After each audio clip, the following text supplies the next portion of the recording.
Hello guys, welcome back sa ating sharing for bread of God. So today guys, in the name of the Father, and to the Son, and to the Holy Spirit, Amen. Lord, nagpapasalamat ako sa iyo dahil na napakaganda ang mga regalo na ibinigay mo sa akin. Ang aking buhay araw-araw na inaasa ko sa iyo at ako ay nagtitiwala ng lubos sa iyo. Kaya ang lahat na aking nakakamtan, lalong-lalo na yung aking paggaling mula sa stroke, at ito, napakaganda ng aking pakiramdam, at binigyan mo pa ako ng marami pang blessing na sobra-sobra. Maraming salamat, Lord. Lord, ang salamat na words hindi ho kakasya or kulang na kulang sa dapat kong sasabihin sa iyo sa mga blessing na ibinigay mo sa akin. Hindi sapat ang salitang salamat. Lord, mahal na mahal kita. Ikaw ang aking lakas. Ikaw ang aking tagapagligtas. At ikaw ang humawak sa aking buhay. Ang buhay dito sa mundo, puno ng pait, puno ng hirap, puno ng sakripisyo. Ngunit sa taong nanampalataya at nagtiwala sa Diyos, walang mahirap at walang hindi masusolbat. Brothers and sisters, ito ay sarili kong sharing sa inyo. Alam niyo ba na ang buhay sa mundo ay puno ng pait, puno ng hirap? Ngunit pag ang mahal ng Diyos nasa sayo at nanampalataya ka ng lubos, lahat yun ay nasusolve.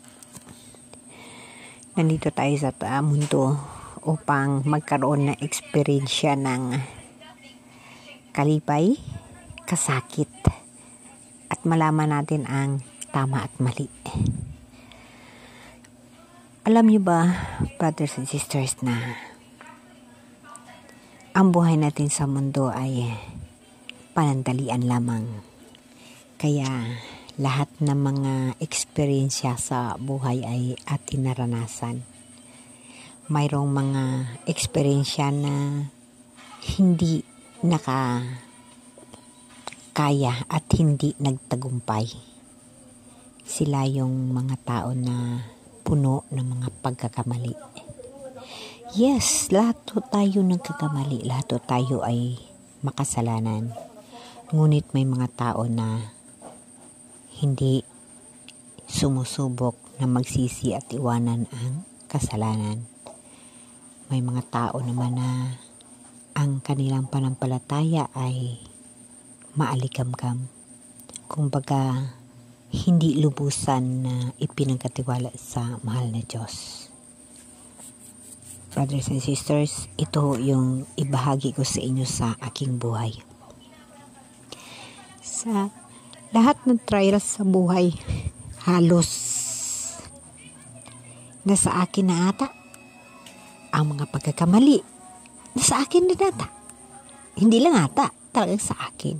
Ngunit, ganun pa man ang lahat na yon, hindi ho ako bumitaw sa mahal na Diyos. Hindi ho ako bumitaw.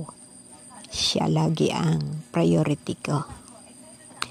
Hanggang sa natanggap ko ng buong buo ang mahal na Diyos na siya yung aking ulo at ako ang katawan. Ang pinakamaganda, dahil na pag tinanggap ng Diyos at siya yung kasama mo, step by step, siya ho yung nagmamaniubra ng buhay mo. Kailangan mo lang tanggapin ang mahal ng Diyos sa puso mo. Alam mo ba, brothers and sisters, na ang puso, isa sa nirigalo ng mahal ng Diyos sa atin, kag yun ang pinaka-espesyal. Lahat na sa katawan ng tao ay regalo ho yan ng Diyos. Ngunit ang puso ho ay ang pinaka-espesyal. Ang totoong nanampalataya sa mahal na Diyos, brothers and sisters, sa puso ang kaligayahan. At ang totoong nanampalataya sa mahal na Diyos at nagtitiwala ng lubos sa mahal na Diyos, luha ang kalipay. Alam niyo ba, brothers, sisters, kung bakit luha ang sinabi ko? Dahil sa aking pagtawhanan nga buhay o eksperyensya sa buhay. Tumatawa tayo, masaya, dahil mayroon tayong sometimes na masayang mga moment sa buhay. Pero ang tawa, nararamdaman nyo ba na sa isip lamang at sa bunganga? Sa aksyon lamang ng katawan na happy ka? Pero hindi nakaramdam ang puso mo ng totoong kaligayahan. Ang kaligayahan na nararamdaman mo ay ang lakas ng pagtawa mo, ang impact sa isip mo, ang impact sa katawan mo. Pero nararamdaman mo ba na pag tumawa ka yung puso mo ay nakaramdam? Parang wala lang, di ba? Ngunit sa aking eksperyensya, lahat ng tawa, kaligayahan, happiness sa pamilya, happiness sa mga pangyayari. Naranasan ko yun. Tatawa ka ng malakas, huhudyat yung mga katawan mo, i-impact yung mga kamay, daliri, lahat, utak, napakasaya, tawa ka. Tawa na hindi mo alam kung saan nanggagaling kasi masayang-masaya ka. Minsan nga halos hindi ka pa makahinga sa kakatawa, ano? Luluha-luha ang mata mo sa kakatawa. Ang lakas ng boses mo sa kakahalakak. Pero hanggang doon lang. No? Ang puso mo parang wala lang. Ngunit ang totoong kaligayahan, brothers and sisters, nasa puso at nasa luha. Sa pag-iyak mo kasama sa mahal na Diyos. Naranasan mo na ba na humingi ka, binigyan ka, na buong puso mo ay inasa mo sa mahal na Diyos? Makaramdam ka ng iyak, doon maranasan mo na once na umiyak ka na, ang kaligayahan ay sulit. Ang puso mo nakakaramdam. Once na ang puso mo nakakaramdam ng kaligayahan sa pag-uusap mo sa mahal na Diyos, kusahong tumutulo ang luha mo na punong-puno ka. Yun ang ibig sabihin ng kaligayahan. Kaligayahan na nararamdaman ng puso kasama ang Diyos. Hindi kaligayahan ng halakhak sa tawanan ng mundo. Halakhak, impact ng katawan. Lahat. Nagkikimbot ka sa sobrang saya. Ngunit, sikapin mo maranasan. Mula sa puso mo na umiiyak ka kasama sa Diyos. Doon ang totoong kaligayahan. Doon ang totoong masayang-masaya ang buhay. Iyak sa kaligayahan kasama ang Diyos. Kasama ang puso mo. Diyan mo mararamdaman na parang may something. Ibang-ibang kaligayahan ito.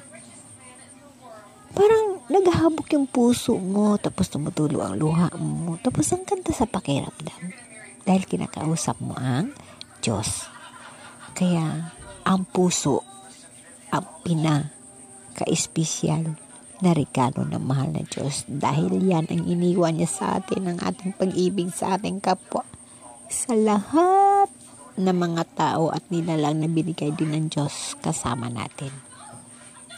Sa puso ang ating kaligayahan kasama ang mahal na Diyos.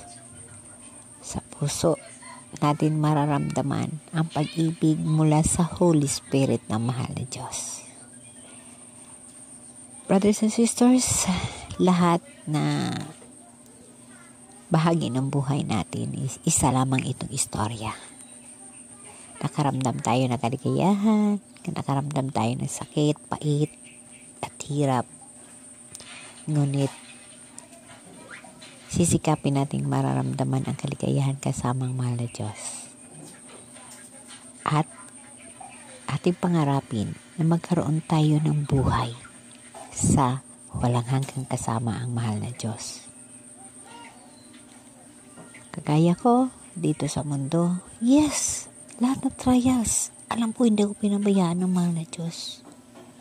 Hindi ako pinabayaan ng mahal na Diyos. Kulang man ako sa pagserbisyo sa Kanya, ngunit lahat ng mga trials sa buhay ko, hindi niya ako pinabayaan. Kaya pinapangarap ko sa buhay ko na sa eternal life ko, sa kabilang buhay, sa buhay na walang hanggan, sana makabawi ako kay Lord. Praising, singing, lahat. Kasi dito sa mundong ibabaw, kulang eh. Ang dami-dami niyang blessing. Ang dami-dami niyang binigay. Kulang yung pagserbisyo ko sa kanya. Kulang yung pagpasalamat. Kasi tao lang tayo eh. Marami pa rin pangangailangan. Pero siya pa rin nagbibigay guide sa atin. Pero doon sa eternal life, doon sa buhay na walang hanggan kasama siya, wala na ho tayong gagawin kundi mag-praising lamang sa kanya. Magsaya sa buhay, kumanta, mag-praising sa kanya. Yun ho ang aking pinapangarap. At yun din ho ang hinihingi ko sa mahal na Diyos, na isasama ako sa buhay na walang hanggan upang makabawi ako para sa kanya sa pagservisyo. Amen? Amen.